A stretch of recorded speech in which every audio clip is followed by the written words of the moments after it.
Say what you will about Konami, but they had arcade games down to an art in the early 90s. You could bet just about any new arcade cabinet you saw from Konami was going to be something that would drive your parents to the brink of insanity while you begged them for more quarters at your local supermarket.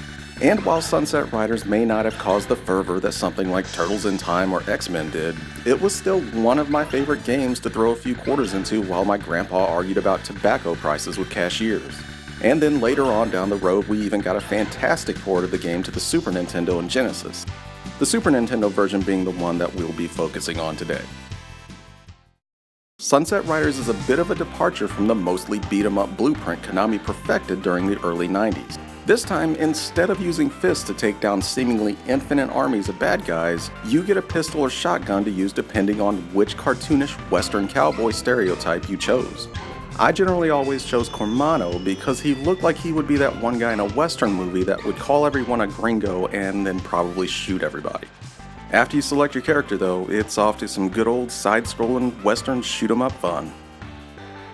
As you can see, gameplay is pretty basic. Enemies are dispatched fairly quickly, but you still have to use caution as you're just as fragile as they are.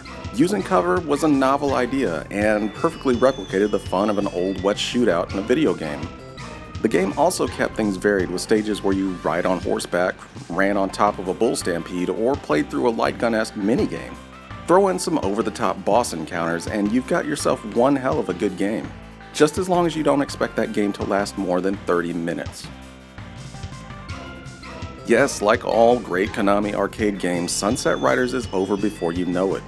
But unlike quarter eaters like Teenage Mutant Ninja Turtles, Sunset Riders seemed almost too easy to get through. Once you get the hang of the enemies and memorize the surprises it throws at you, you can probably get through most of the game on a few continues.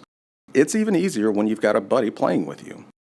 Yes, the game had support for 2 players simultaneously, but anything beyond just you seemed to be overkill. You could sit back and provide ample cover while your friend went on the offense and simply murdered entire swaths of Western bad guy goons with little effort.